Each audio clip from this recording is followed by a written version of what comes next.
So the first one is going to be moderated by Tony Tiu. Tony is Chief Executive of Renewables in Africa. He has a long history consulting in that space, and in particular, thought leadership and publication in that area. But I'll leave Tony to talk more about the topic and introduce his panel. Tony.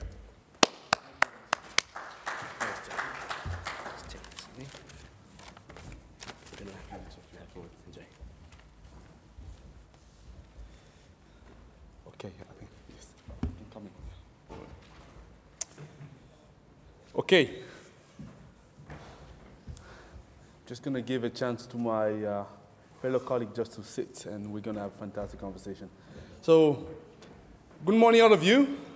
It's a pleasure to see you here. So I have to say, Ari, that was a wonderful conversation.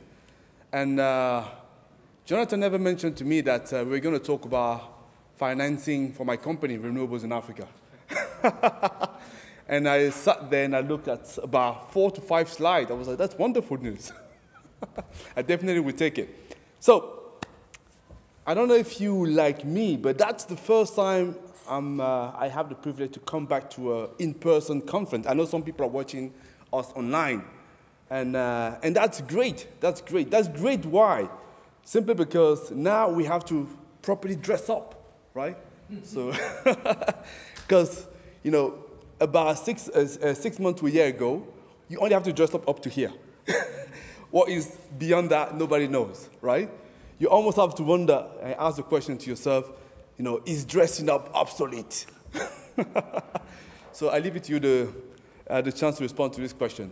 Maybe this is what has inspired our colleagues here to set up a panel where we're going to be discussing whether the grid is obsolete, right? So that's the linkage I can see there. And when I looked at the question, I was thinking, that's a weird question. Usually when you have such a question, the answer will be no, right? But I'm sure there is a reason why we're asking ourselves this question. And we are quite privileged because we're going to have a panel here to discuss it. So what I'm going to do, because we only have 40 minutes to run this panel, but I'm sure you have lots of questions you want to ask. But we're going to do our best to get the questions from the speaker, but also involve you. So I'm just going to turn around my colleagues here. So there are 4 of them. So I'm just going to ask, I don't know, you want to maybe start introducing yourself and say to people who you are, please? Of course. Can you hear me? Yeah. Hi, I'm Arnaud Schalk. I'm investment officer at Proparco, in charge of energy, decentralized energy, our decentralized energy activity in Africa. Proparco is a subsidiary of the French Development Agency, focused on the private sector. And of course, Proparco as a DFI has strong impact objective to double our impact and to double our financing toward the SDG. And for that, obviously, infrastructure and energy and decentralized energy is really at the core of our strategy. And in Africa, it completely makes sense due to the specificity of the continent with really dense urban area, less than or more isolated rural area. So decentralized energy and new type of electrification makes sense. So for that, we've been equipped. We are equipped with different tools, the typical tool, equity, loan, debt, technical assistance, and we work strongly in collaboration with the French Development Agency to develop some TA and to support the government in that. And we have a dedicated tool today on energy access, which is called the African Renewable Energy Scale-Up. It's a 20 million equity facility dedicated to support the energy access developer in Africa. Thank you very much for that. I'm just going to move now to Emilio, please, if you can carry on. Yes, good morning, everybody. I'm Emilio Cattaneo. I am the head of technical assistance at the Private Infrastructure Development Group. PIDGE is a multi-donor funded organization with capital from the UK government, the Swiss, Swedish, Dutch, Australian governments, as well as KfW and the World Bank. We've been around since 2002. We work at all stages of the infrastructure development cycle, principally in the case of Africa through 3 companies. At the early development stage, we have our colleagues at Infraco Africa who effectively develop projects with high-risk early-stage equity. And then we have two companies that are involved in the longer-term financing of projects. One is Garanco, which was mentioned earlier, which is a provider of credit enhancements and guarantees. And the other one is the Emerging Africa Infrastructure Fund, which is a long-term project finance, project debt provider. We have been very active in the renewable sector, and increasingly we're becoming active in the off-grid. And during my intervention later, I mentioned some of the projects that we've been involved in. Just to give you a few numbers, so since 2002, when PIDGE was created, we've deployed just under $5 billion worth of capital across these various product areas. 170 plus projects have come into operation, and 50% of what we do tends to be in the fragile and conflict-affected states. So we kind of have quite a high-risk appetite in terms of the geography that we work with. And we cover most of the African markets, sort of north of South Africa. So I'll leave it at that. Thank you. Thank you. So please go. Go ahead, Marina. Thank you, Tony. My name is Marina. I'm working for FMO, Dutch Development Bank. Name was mentioned a couple of times this morning already. We celebrated our 50th anniversary last year. It was during COVID, so not a big party, but still, we're there. That is important.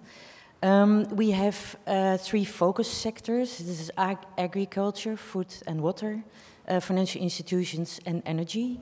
And within the energy department, we focus on renewable energy. So we're going to probably sign our last gas-to-power plant next week or the week thereafter. And within our department, we're active both in the off-grid as well as the on-grid sector. So we still do the bigger projects, but definitely also going forward focusing on distributed energy. We started already 10 years ago with solar home system investments and funding, and moving on to mini-grids as well as commercial and industrial. And we do that both on the equity as well as the debt side. So we have a venture capital fund. We are one of the partners or establishers of CIO or CFM that provides construction equity until COD, after which part of the project is refinanced. Thank you. Refinanced by debt. Yeah, that was it from my side, actually. Okay, thanks for that. So Susie, please. Good morning, everybody. I'm Susie Scnelly-Cook. I'm here representing Empower New Energy. Now, we are slightly different from what my colleagues here on the panel are doing. We came into the market in 2017 to bridge this financing gap that we found very relevant and not really being looked at. It's something that Gigawatt Global were mentioning this morning. We are there to find innovative ways to finance smaller scale projects in renewable energy. We finance projects from 0.5 megawatt upwards through to 10 megawatts up to 20, which would be the limit of our mandate. And what we've found out over the years, and which is why Empower exists, is that there's a real desire and need and drive in the continent of Africa and across the emerging markets, really, to be able to establish profitable, clean energy for communities and for the C&I space. So that's what Empower is there to do. We work alongside development agencies, helping on a portfolio level to unlock the way in which development organizations can invest at the smaller end of the spectrum, but also profitably. Thank you very much for that, Susie. So when I look at the title here, Leapfrogging, will electricity become obsolete in Africa? Normally, we've heard the term leapfrogging in another industry, which is telecom. So you have to wonder, so are we in telecom here? Are we talking about energy? And that's why I'd like you, Emilio, to tell us, first of all, when you hear the term leapfrogging, is it appropriate for the industry?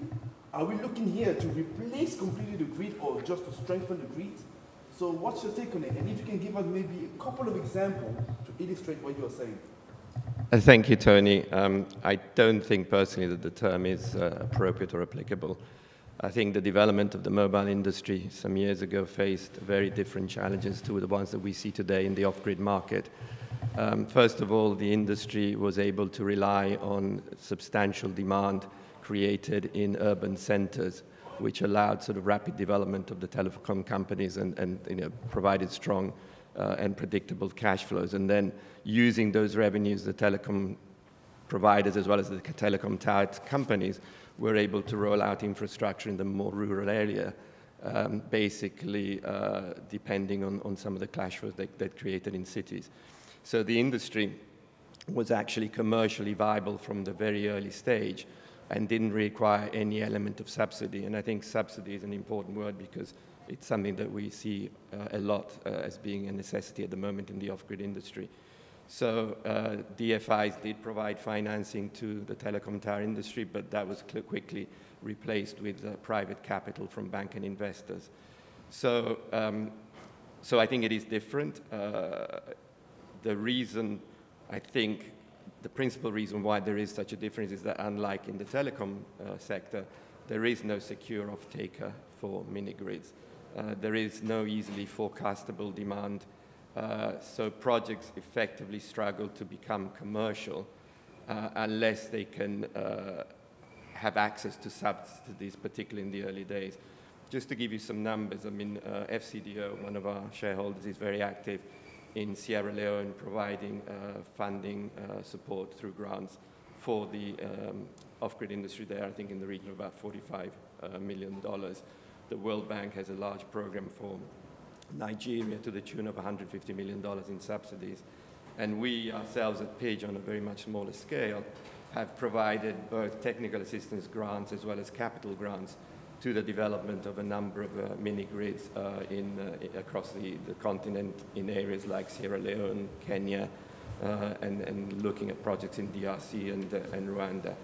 So I think subsidization still continues to be very important, especially as you enter into new geographic markets. So why do we face these challenges in the industry? I think these topics will be picked up by some of my co-panelists going forward, but just to sort of summarize, I think the first one is a limited availability of private capital due to the long payback periods of mini-grids and the relatively limited returns. And part of the reason for that is that the actual size of the mini-grids individually is quite small. So your average mini-grid will be $100,000 to $500,000 in terms of cost.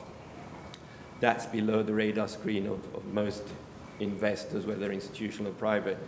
And so it's only through the aggregation of projects into portfolio that we're now seeing much more interest and much more ability of private investors to come in. And so some of the platforms such as SunFunder and PowerGen, for example, with whom Pidge is working, are starting to enable that environment for investors to come in.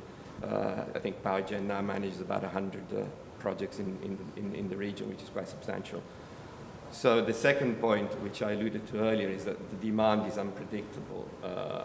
You don't quite know how consumers are going to react when you install the grid. I mean, clearly the demand is there, it's whether the ability to pay for that supply exists. And so you do have to create a number of productive uses around the mini-grid. So sort of stimulate agribusiness, use it for irrigation, cold storage, warehousing, and so on. You can do it through appliance leasing or rental type models, which is what the solar home systems have done, and therefore stimulate more consumption. Or you could do it through some contracts with local authorities, powering clinics, schools, or powering street lighting, and that gives you an element of sort of more secure funding. The third issue, I think, is the lack of regulation. I mean, there is still a lot of uncertainty around the licensing of mini-grid sites and the tariffs that you can apply to the consumer. On the tariff side, many countries in Africa are clearly not charging cost-reflective tariffs on their grid connections, and there is an element of subsidy to grid consumers. That at the moment is not available to the off-grid, and I think some legislation needs to come in place in a number of countries in order to provide that sort of support, perhaps to then offset the subsidies that are provided by multilaterals for the actual capex of the projects. And then there's the issue of licensing, and particularly what happens with areas that then become covered by the grid. So, for example, in Kenya, there is legislation where anything within 15 kilometers of the grid cannot be licensed for a mini-grid, but that doesn't mean that there's actually a short-term plan of the grid to expand to these regions. And so you might find a lot of people are actually going to be unable to have access to mini-grids. And indeed, if mini-grids were built beyond that, there's very little clarity in terms of potential compensation that might be provided to developers whose mini-grid then becomes sort of grid-connected. So, and then the final point, I think, which is one which has been alluded to before, is the foreign exchange risk. I mean, like all infrastructure, the revenues tend to be in local currency, the costs tend to be in hard currency. And I think it's hard to apply the kind of solution that Garanco has managed to apply to larger infrastructure projects to the mini-grid sector to make sure that it's not the consumers that absorb the tariff escalation due to foreign exchange impacts.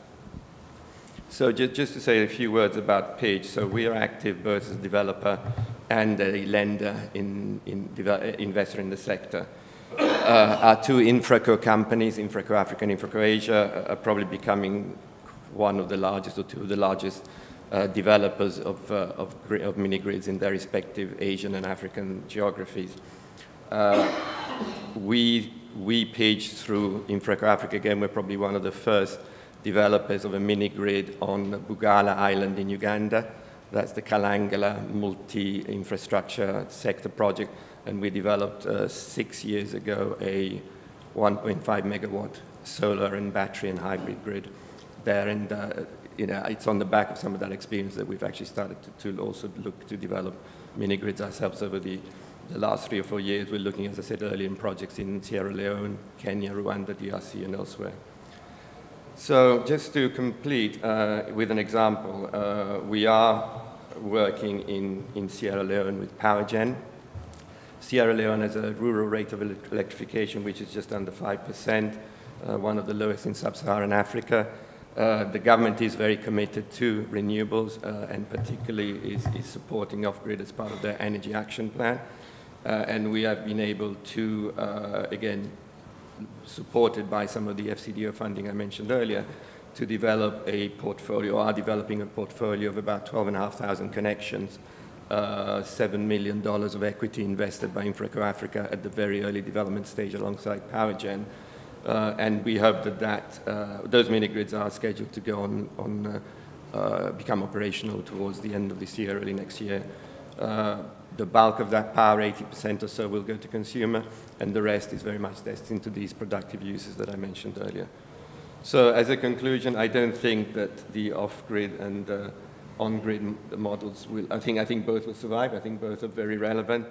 Grid will continue to be critically important in urban centers, but I think we are going to see much, much more relevance and importance of the off-grid in the rural segments.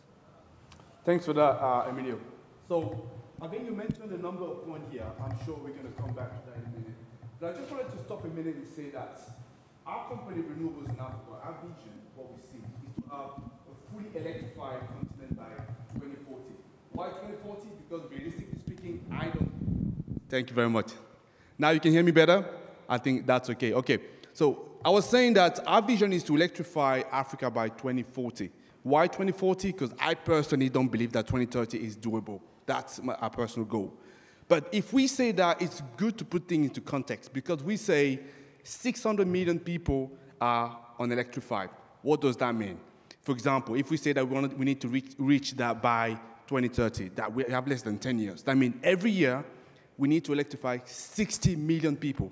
That's about the size of South Africa. Yeah? So that's what we're talking about. And the reason I'm talking about that is because for me, and I think for many of you, what I like to remind myself is we need to talk about scale. Scale is very, very important. So how do we achieve scale? So that's the key question here. The grid at the moment is partly responsible for that, having those 600 million people that are not electrified. Yeah? And that's the reason we're asking ourselves the question here. So can we rely only on the grid? I think part of the question would be most likely not the case. I think we need to have some alternative options here. That's what we're talking about, off-grid. Now, off-grid, and I want to turn to Marina. Off-grid, we know that One of the main issues is basically the economic viability, because like I say, 600 million people needs to be electrified. If you think about the fact that you need about 1 gigawatt to electrify about 1 million people, just make it think simple. I know it's not exactly that, but roughly that. So that means we need 600 gigawatts to electrify all these people. That's what we're talking about. Can we get off-grid to pick up, I would say, even 1/3 of it? So what is the mechanism that we can put in place? And I know we talked a lot about the issue that we are seeing. But the thing is, we all know the issues. So how can we start talking about some solutions that are already working? So my question for you, Marina, is very simple. So how can we get off-grid to pick up part of the job that needs to be done, 600 gigawatts of people, even 1/3 of that, if off-grid can do that? And secondly, so what are the examples that you've seen working in some countries and that can be replicated? Thank you for the question. I wish the answer was equally simple as the question, Tony. Yeah, what we see as FMO, and this is also the basis for our strategy going forward, is that every solution has its place going forward. So we have established our strategy around transmission, distribution, storage, and distributed energy, because we feel those 3 sectors or subsectors are very important going forward to achieve the full energy access. And I'm not going to give you a year, 2030, 2040, or beyond my life, I suppose, 2050, but hopefully sooner rather than later. And next to that, we will continue to invest in on-grid bigger projects. But there, in that sector, we see that there's a lot of liquidity and a lot of interest from also commercial banks and other commercial investors. On the T&D side, there is a need to strengthen the transmission and distribution capabilities in many countries on the continent.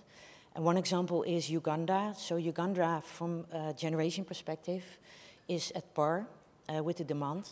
But the problem is transmission distribution, as all of you may know. So they urgently need strengthening of that.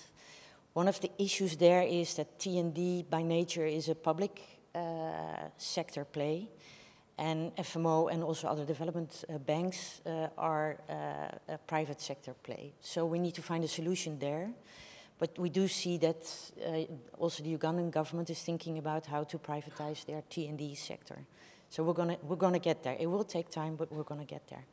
And it also applies to countries like Kenya, for example. In terms of storage, we see that battery storage, well, maybe it's not leapfrogging, but it's really developing at a fast pace. So lithium batteries, applications in projects is happening. It's happening in Malawi. It's hopefully going to happen in South Africa with a big project that's going to be developed by Scatec. And it's happening in other countries on the continent as well.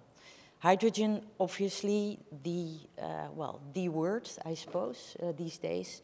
It will take time, but also that's going to be a good solution for the continent, both for North Africa as well as Sub-Saharan Africa, and maybe for the moment, mostly in South Africa. And then distributed energy. We're dividing that into solar home systems, mini-grids, and commercial and industrial. And what we see is, so in solar home systems, we have been active now since 10 years or a bit more as FMO.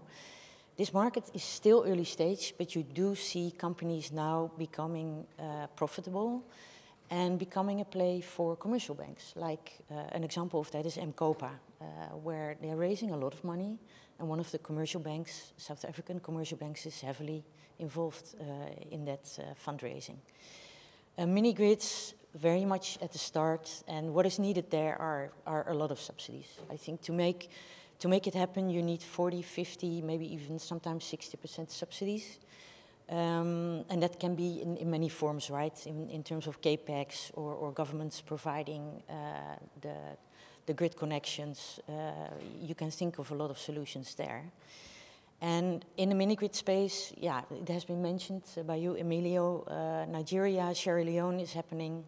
Uganda is happening, Zambia is coming. So all these countries that lack the big T&D capacity are very much looking at mini-grids, and I sincerely believe that this is, for these countries, a solution alongside on-grid. I do want to emphasize that to achieve the scale that Mr. Green mentioned before. And then commercial industrial, that's coming as well, and this also has to do with more flexible legislation. An example of that is South Africa, but there are other examples as well. And C&I is, I suppose, mostly a play for bigger commercial companies, but definitely still interesting for FMO as a development bank. So I hope I answered all your questions. Thank you. That was a very good attempt. I appreciate that. A good attempt. Okay. So I think I'm going to come to you in a minute, Arno. So one thing as well that we know is that's obviously some stat out there. The population of Africa is going to double by 2050. That's what we all agree. And a good proportion of that population will be residing in cities. In fact, we're going to have more than, I think, 40 cities. I think that will have more than 5 million people. That's actually quite huge. Now, if we're talking about fully electrifying the continent, it means that we also need to understand where is the demand going to come from. So most likely, it's going to be those cities. And we all agree that if we're talking about cities, we would like to think that grid may be the solution, but not only, because we all need to work together. I'm sure you heard about this African word, Ubuntu, right, which is about togetherness, right, working all together. So in the spirit of togetherness, we need to have both grid and off-grid working together. And the public sector plays an important role, especially for people like us working from the private sector. So Arno, according to you, because I think you've been doing fantastic work with your company, what role do you see the public sector playing in this challenge that we're looking to solve? And I want you particularly to talk to me about and to talk to us about some of the examples that you've seen in GRC, please.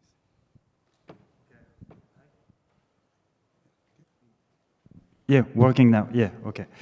No, just to take a step back, obviously electrification is part of the top priority of the government, so it's a really political vision, and the government are really at the end of defining a strategy. So we believe that it starts there, and we believe that the comprehensive policy framework is really maybe the start of a strategy of electrification. So it's not a question of is it the grid or is it off-grid, it's how do you want to electrify the 600 million person that is in the continent. And obviously this comes from some stuff that are quite obvious. It's in 10 years, the off-grid sector would be the least cost option for the underserved population, for 50% of the underserved population, so that makes sense. And as well, without energy, it's difficult to have economical and social development. As well, this development in parallel, so that's we're seeing, it's a development in parallel of the grid and the off-grid to serve all the needs, and as well to serve and to guarantee the continuity of the service for the C&I sector, the commercial and industrial sector. So we believe that the government play a big role on that. That's what is interesting to be part of a DFI with and a partner of the French Development Agency, is because we can work end-to-end and help the government and the private sector to go to the same direction. So the AFD, the French Development Agency, work with the government to define this comprehensive policy framework, and it's really to define a roadmap of electrification. And what, as a private sector, what do we want to see in this roadmap? I'm not gonna say everything, and I think it's gonna be more a synthesis of what has been said today. But the first thing is really to understand how the government wants to electrify. Where will be the grid? Where will be the off-grid sector? With which technology will it be electrified? Do we want the grid to supply the commercial and industrial activities, or do we let the autonomy for the private sector? This is really the first question to to be understood, because one of the major risks in the off-grid sector is the arrival of the grid in 10 or 20 years or maybe in 5 years. So that's really the first thing. Then after, it's really all the standardization of the regulation really to develop the project. When we speak about concession, when we speak about licensing, it's extremely important for the developer to have something that is extremely efficient, that is efficient and clear for the developer. Because a licensing process that is not clear, it's a lot of time for the developer, it's cost, so it's major. And this is something that we've seen, for instance, on one of our investing that we supported in Nigeria. We've seen that the licensing for the project of the commercial and industrial was quite clear, allowing this developer, which is Daystar, to really accelerate in their development. So this is something that is really major. Then, obviously, when we speak about mini-grid, it's an infrastructure. To be profitable, we need a long-term vision, so concession and long-term vision and stability on the concession process is a major point as well. And after, we were speaking about one of the major points as well when you are a developer, it's the tariff, the setting of the tariff. And there are a lot of options today, and it's important for the developer as well to have a real vision of how the tariff will be set. Will it be cost reflective, so reflecting all the costs related to the project, or is it a fixed tariff? And if we are speaking about a fixed tariff, do we need subsidies, and where is the subsidies coming? And today, what is interesting to see is that there is a lot of programs that are being developed on the continent. When we see in Nigeria with the result-based finance project, in Benin, in Togo, all this type of project that set some program with different type of subsidies. So maybe we will go through a standardization, but now it's maybe more some test to then arrive to something that will be more standardized.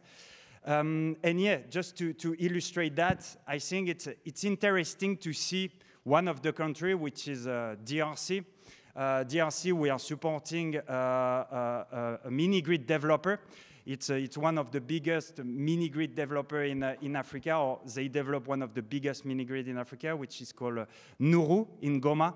They develop a 1 megawatt mini-grid in the city. And what is interesting to see, it's how the collaboration between government and private sector is needed. In DRC, for the mini-grid, the policy was not extremely clear. And we've seen the development between this developer that was doing a first of a kind in the region to work end-to-end with the government to adapt the policy, the licensing process, the concession for this new type of decentralized energy project. And what is interesting to see as well in DRC, once again, this government and the private sector working together, is the ESSOR project, where it's interesting to see the standardization of the documentation, the contractualization, the licensing project, and the concession to really make the bidder and the developer in a really clear framework to develop their project. I hope I... Thank you very much for that, Arno. I think we have about 10... okay, so just for me to run quickly to Susie, but to say that one of the customers or citizens that the grid is failing are businesses. And we know the growth of a country rely significantly on businesses. You have about 80% of businesses that are actually struggling from power outages. And out of it, 50% of them will be using diesel generator. That opens a huge avenue for C&I sector. And you have to wonder, so how come we don't have enough financing for businesses? ARIA, for example, talk about having funds for pre-development, but what about funds to support businesses that want to go solar? Fortunately, we have one of those player in the room that's looking at financing C&I markets, so that's you, Susie. So I wanted to know, according to you, so how come there are not more of you, looking at setting up such a solution? Well, it's a juggling act, and I think what Arno's just talked about is standardization of processes, which is absolutely key. So we can't come in and finance anything profitably unless we can get the economies of scale working well. And that's through the standardized process, through standardization of our documents, through the standardization of our due diligence, still to a very good standard, but using a portfolio process of a large number of projects as well. So the C&I space, I think, is still is nascent, but it's an area that, with further investment, I think it can move very, very quickly in the right direction. In terms of, I mean, if you look at Africa in numbers, there's population explosion. It's coming. The desire, the need for electricity is forever going to grow. The amount of losses, I mean, if you look at Nigeria, I read that Nigeria loses around 26 billion US dollars annually through not having stable electricity. And that plays into the C&I space, that plays into business development. So I think, you know, having both the grid working efficiently, decarbonising the grid, also having renewable energy solutions both at the smaller scale and the larger scale, both in the rural and in the urban areas, together will be the perfect mix. But what we have to, what we have to acknowledge is the ability for smaller players like Empower to come in and to trust the financial modelling that we put together, knowing that if we can develop more and more projects on a portfolio basis, we can find a very nifty way to have a lot more projects in play, more electricity being generated at the smaller scale using renewable energy. Thank you very much for that, Susie. I think, unfortunately, we may have to conclude the panel, but I promised you I was going to get you to participate, even people on the, I would say, that watching us virtually. So I can't take a question for any of you, but I can get you to respond to a question, all of you, right? The question was, when will the electricity grid become obsolete in Africa? So I'm just going to change a little bit to get you to participate. Do you believe that the grid will become obsolete in Africa? Just a show of hands, and I will see what you're thinking. Yes or no? Let's go for yes. Is it going to become obsolete? Only one person. So it's not going to become obsolete. It will stay with no. Well, ladies and gentlemen, you have your answer to the question. So thank you very much for the panel. So that was Tony to you from Renewables in Africa. Thank you, and thank you to the speaker.